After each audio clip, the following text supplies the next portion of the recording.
Nesse vídeo eu vou mostrar para você como que o QA salva o time de desenvolvimento. Exatamente, galera, hoje eu quero mostrar para você aí que está querendo entrar no mercado de trabalho de QA, o que um QA realmente faz, e para mostrar para vocês que já estão trabalhando na área que o QA ele não é o cara que só encontra bugs. Pessoal, eu quero mostrar para você como que você tem que valorizar o seu trabalho como QA para falar tudo o que um QA faz dentro da área de desenvolvimento. Eu falo valorizar, galera, porque muita gente acaba se desvalorizando. Bem, já vou entrar nesse assunto. Eu sou o Manny, QA Engineer há 10 anos, e eu moro aqui no Canadá e trabalho para os Estados Unidos, tá certo? Vamos lá pro assunto.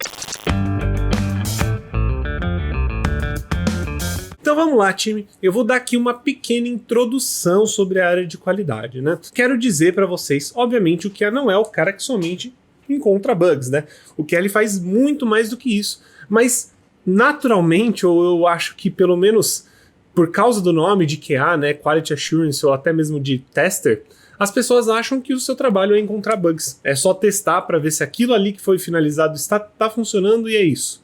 Mas a gente sabe, né, para pelo menos quem já está trabalhando na área, eu espero que vocês saibam que nós somos muito mais do que isso. Você como QA, você vai ser parte funcional dentro de um projeto, né, de desenvolvimento de software, e você vai cuidar sim da qualidade, né, não somente do produto que vai ser desenvolvido, mas também da qualidade do time, de entrega, e também vai trazer toda a parte de documentação sobre qualidade, processos e até mesmo programação, automação de testes. E por que eu tô falando tudo isso? Eu tô querendo já resumir para você aí que às vezes está querendo migrar para a área, o que você vai acabar fazendo como QA. Fica calmo que você não precisa aprender tudo isso de uma vez, né? Você não vai chegar um júnior sabendo tudo isso, não é nem a intenção desse vídeo, mas é para você saber como QA realmente é uma área que é muito importante nas peças de um projeto, tá certo? Então saiba, você como QA vai trabalhar aí diretamente com um time de desenvolvedores, com um time de produto, às vezes com um time de design, e é muito interessante você saber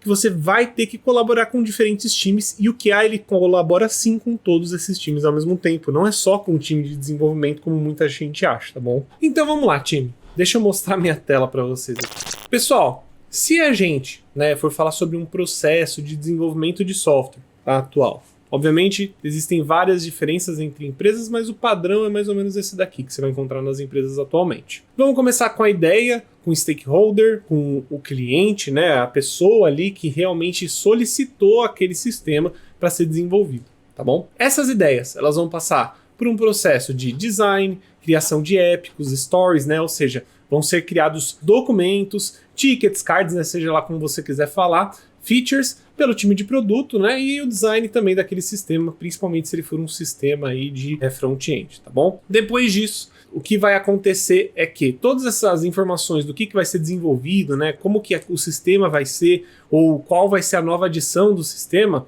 ele vai para um backlog, tá? O backlog, ele é literalmente O backlog, ele é um lugar onde você deixa esses cards, né? Ou seja, essas features que vão ser desenvolvidas, por exemplo, a tela de login do sistema, ou agora a gente vai ter uma barra de pesquisa na homepage do meu site. Então, isso daí vai ser uma feature, vai ser descrita como ela precisa ser desenvolvida, vai ser deixada no backlog.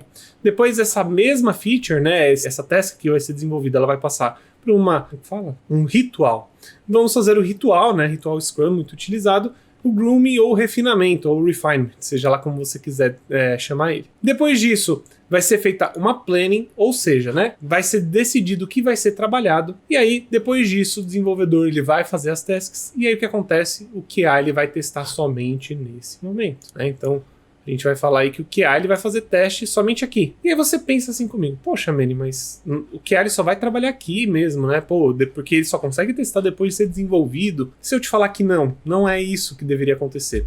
Apesar disso daqui, né, tu falar que tipo, o QA ele só trabalha nesse momento, isso tem muita empresa que isso realmente é verdade. Tá? Tem muito muita empresa que o QA ele acaba trabalhando só aqui, porque às vezes tem muitas pessoas que são QAs que caíram de paraquedas, que é muito comum na área, ou porque às vezes não tem uma pessoa que trabalha, entende como trazer estratégias de qualidade para o processo, ou pior que seja, às vezes simplesmente não tem mão suficiente, às vezes não tem QA suficiente no time dela, dessa pessoa, né, desse time de qualidade de um produto de desenvolvimento, e essas pessoas infelizmente não consigam criar estratégias nem nada disso, ou não tem às vezes abertura, isso pode acontecer também. Mas isso, galera, é muito normal achar que, tipo, vai passar por QA, aí se tiver um bug vai fazer um bug report, esse bug report, dependendo da severidade, né, ele vai ser colocado no backlog ou no desenvolvimento para ser consertado, e bola para frente, a gente vai colocar task para finalizado, deploy para produção, ou seja, vai mandar para o usuário mexer e acabou, fim. Essa é a história feliz.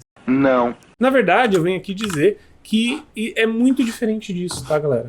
É muito diferente disso. Por quê? Porque quando a gente está trabalhando com QA, o que vai acontecer? Quando é recebido o backlog, né? Quando é recebido esses épicos, essas histórias, né? Essas tasks, tarefas, seja lá como você quer chamar, nesse momento aqui do backlog, a partir do momento que essa task é criada e vai existir o nosso ritual que é grooming e refinamento, que a já vai estar trabalhando nesse momento. Por que a vai estar trabalhando? Porque olha o nome desse cara. O nome desse cara aqui é refinamento, ou seja, a gente vai refinar a feature, a task, a tarefa que vai ser desenvolvida ainda.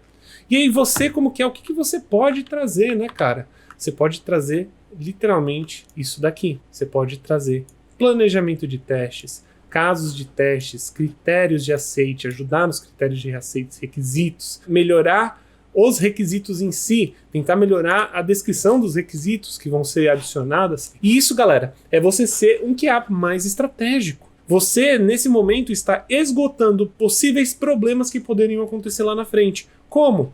Poxa, galera, agora que a gente vai ter essa task X, task Y, né? Task 1, 2, 3, 4, 5. Agora que a gente vai ter essa task, a gente precisa criar o máximo de informação e descrição possível para ela, para que ela fique o mais simples possível de entender. E nisso a gente entra como que essa nova task vai impactar o planejamento dos testes que já existia, porque para quem não sabe, planejamento de teste é algo que já nasce morto, né? Afinal, você vai ter que planejar mais coisas quando coisas mudarem, né?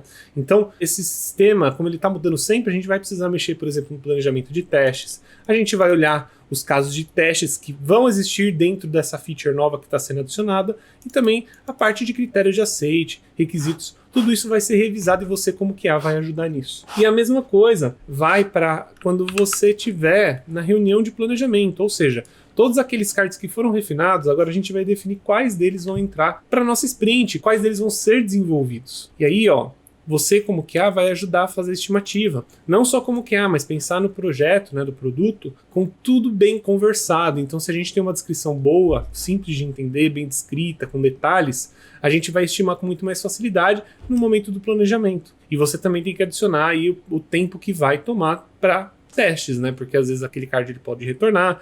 Não necessariamente você tem que pensar no tempo que vai ser com o retorno, mas é considerando que vão ocorrer testes, que você vai rodar alguma coisa, certo? E aí, pessoal, nesse meio tempo aqui que tudo isso está acontecendo, você vai trabalhar nesse meio tempo aqui, às vezes, por exemplo, ainda não tem nada para ser testado, que inclusive, né? Eu até deveria estar adicionando isso daqui, que é execução de testes na task. Tá? Aqui, quando a task ela for desenvolvida, né, que vai ser desenvolvida pelo time de desenvolvimento mesmo, vai passar por code review, aí sim a gente vai fazer a execução de testes na task.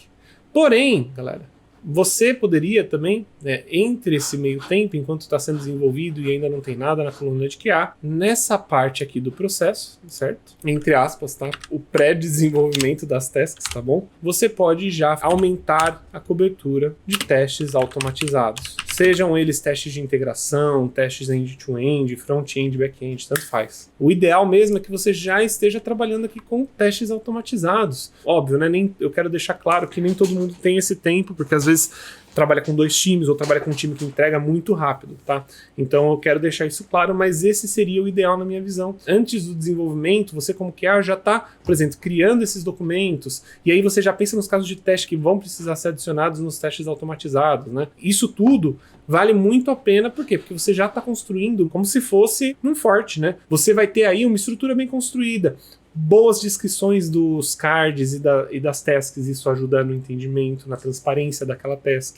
Casos de teste que vão ser adicionados, critérios de aceite, vocês vão garantir que o time inteiro está na mesma página, e além disso você vai poder aumentar aí a cobertura de testes automatizados do seu projeto, tá bom? E aí, galera, aí sim a gente pode falar aqui, ó, por exemplo, sobre execução de testes, né? E poderia até ser teste manual mesmo, né? Não somente isso, né? Você não vai fazer só isso, mas no topo disso, você também vai aí adicionar, né? Rodar os testes automatizados. Seja lá em qual ambiente você está testando, né? Seja um ambiente de teste, um ambiente que seja tipo staging ou pré-produção. Perfeito. Rodar os testes automatizados. Então, isso vai acontecer em conjunto com você trabalhando os testes manuais, porque, pô, você já tem teste automatizado ali no projeto, já roda, né? Caso você já tenha. Beleza. Depois disso vai para done, vai para finalizado? Não, galera. Tem muita gente que fala assim, testei aqui a task, testei, rodei a automação, tá tudo bonitinho, legal. Finalizei. Não, galera.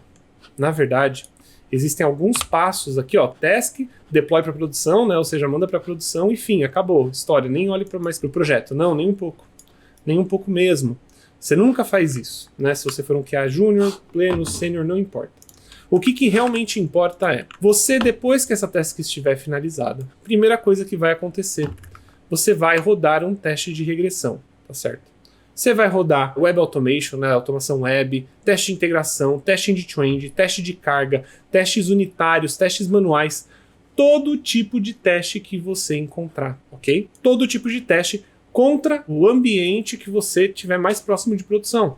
Então, por exemplo, qual é o ambiente mais próximo de produção? É staging, ele é o mais similar que a gente tem, é o melhor que a gente tem. Ou é pré-produção, sandbox. Tem nomes aqui que estão errados que não deveriam ser pré-produção, mas de qualquer forma, é o único ambiente que você tem para poder rodar sem o cliente poder ter acesso, então rode. Se você não tem teste automatizado, pega a maioria dos casos, principais casos, o máximo que você puder de casos de teste. Você vai rodar todos os casos de teste que você tem manualmente, mesmo que você não tenha testes automatizados. É para isso que o teste automatizado existe, inclusive. E aí, galera, qual que vai ser o próximo passo? Olha como que ele tem que fazer essa estratégia, né? Isso aqui, galera, não tô falando que isso aqui é o certo ou o errado, mas isso daqui é um processo que eu uso muito no trabalho, usei em várias empresas que eu já trabalhei e funciona. O nome disso daqui é ciclo de vida de testes, né? Como que você testa o seu sistema. E olha como que ele não tá só nessa parte do processo, é exatamente isso que eu queria mostrar para vocês. Ele não tá aqui só fazendo execução de teste e às vezes manualmente, tá certo? Então, teste manual na tasking. Então, você tem que fazer tudo isso, isso faz parte do seu trabalho, né? Às vezes você júnior aí, às vezes esteja pensando, meu Deus do céu, que medo, mas fica tranquilo. Né? Isso faz parte do seu trabalho, você tem que crescer para se tornar um QA que seja capaz de conduzir isso no seu time. Então, por exemplo, olha aqui, o que vai acontecer se algum teste quebrar de teste de regressão, ó, teste manual, teste unitário, teste de carga, qualquer seja teste automatizado ou manual, se qualquer coisa quebrar, a gente vai ter que fazer um hotfix. E aí ele vai virar um bug report e aí sim ele vai ser levado para desenvolvimento, tá bom? Principalmente porque isso daqui deveria estar indo para produção. E aí, beleza, todos os testes passaram. Então, ó, hotfix, sim, ele vai embora, né? Ou seja, ele tem alguma coisa para ser consertado. Se a gente colocar não, né? Para onde ele vai deploy para produção. E aí tem muita gente que vai pensar assim, é fim, acabou, porque a gente testou aqui, nada disso, galera. Não é fim. Nós, como QAs ainda, temos responsabilidade nessa parte. E qual o nome dessa responsabilidade? Adivinha, a gente vai testar. Exatamente. Seja manualmente, seja com testes automatizados. Né? Tem empresa aí que produção você não testa automatizado. Porém, você tem que fazer um teste smoke, tá certo? O teste smoke, que é o teste de fumaça, ele vai garantir que os principais fluxos do sistema em produção, tá testando em produção mesmo, ali onde o cliente ele tem acesso. Então você tem que garantir que as principais partes do sistema, que são as mais importantes, estão funcionando para o cliente. Imagina, você subiu um e-commerce com um problema e agora ele não vende mais. Cara, isso daí você tem que checar isso em produção se o usuário está realmente vendo o que vocês esperam que ele esteja vendo. E é aí que você vai trabalhar também. E você pode rodar teste manual, teste de automação. Por que são testes smoke, né? Por que a gente chama de teste smoke nessa parte e não outro teste de regressão?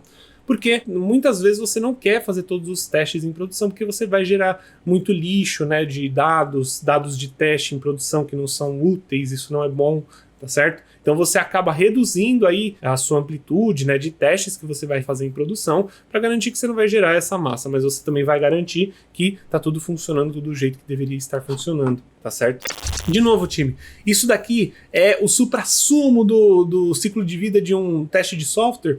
Não, não é, mas é algo que funciona para muitas empresas e, na minha opinião, é um processo que a maioria das empresas, pelo menos que eu trabalhei, antes de eu chegar lá com esse ideal, com esse conhecimento, não havia. Não estou falando todas, né? Eu tive que aprender em algum lugar, mas a verdade mesmo é que tem muita empresa que simplesmente não tem esse processo. E esse processo ajuda você a garantir a qualidade do projeto. Você viu aí que eu falei sobre documentação, eu falei sobre testes automatizados, eu falei também sobre processos, sobre teste de software, sobre estratégia, qual tipo de teste eu vou rodar, quando. Olha como um QA, ele está muito mais envolvido ali no desenvolvimento do software do que muita gente acha, né? Achando que ele vai ficar ali só naquele ponto de teste manual, muitas vezes, às vezes nem teste automatizado. Então, galera, você como QA, por causa disso, por causa desse conhecimento abrangente, e não só isso, né? Por você também fazer muitos testes excessivos e conhecer basicamente o sistema de cabo a rabo, você se torna uma das pessoas que tem o maior conhecimento sobre como o sistema está funcionando e como ele deveria estar funcionando. Olha como um QA não é só o cara que acha bugs, que faz testes, não. Ele é o guardião da qualidade daquele projeto, né? Eu gosto bastante de falar isso, porque a gente sabe que um QA não necessariamente ele vai ali garantir que todos os bugs sejam encontrados ou ele vai garantir que o sistema não tenha nenhum bug. Na verdade, isso é basicamente impossível, né? O máximo que a gente pode fazer é garantir que todos os processos do nosso desenvolvimento estejam bem alinhados com o time, que tudo esteja bem documentado, com ferramentas, né, de testes automatizados e estratégias de testes muito bem colocadas no seu sistema para fazer com que você no final não tenha bugs. E aí no final o que vai acontecer? Eu falo assim, nenhum sistema é bug free, né? Nenhum sistema é zero bugs. Porém, os sistemas que não são encontrados aí, os bugs são aqueles sistemas que foram muito bem testados, ou seja, são bugs imperceptíveis, tá? Óbvio, eu estou falando aqui de sistemas mais complexos. Se você for fazer um sisteminha bem pequenininho, você pode sim fazer um sistema sem bugs se ele fizer pouca coisa, mas em sistemas complexos, realmente não tem como garantir que não tem nenhum bug. Provavelmente é só alguma informação que a gente não viu ainda ou que não foi demonstrada aí pelo código, tá? No final das contas. Pessoal, isso tudo para falar para vocês o como que o QA ele não é uma pessoa que só traça bugs, só que eu vou falar para vocês que o que eu trouxe aqui falando sobre estratégia, sobre processos, falando sobre testes automatizados, um QA Júnior ele vai se evoluir para chegar nesse nível e um QA Pleno eu sinceramente acho que ele deveria ter total conhecimento sobre todos esses processos, saber empregar isso dentro de uma empresa e saber empregar isso tudo de uma forma com experiência, né, quase facilitada, como se ele estivesse andando mais uma vez de bicicleta, tá bom? Eu sinceramente considero que isso daí é o que um nível pleno deveria trazer. Agora, você fala assim, mas Manny, poxa, eu já tenho um tempo de experiência, eu já tenho esses conhecimentos e eu aplico eles na minha empresa, ou pelo menos tento aplicar eles na minha empresa. Você acha que é o suficiente?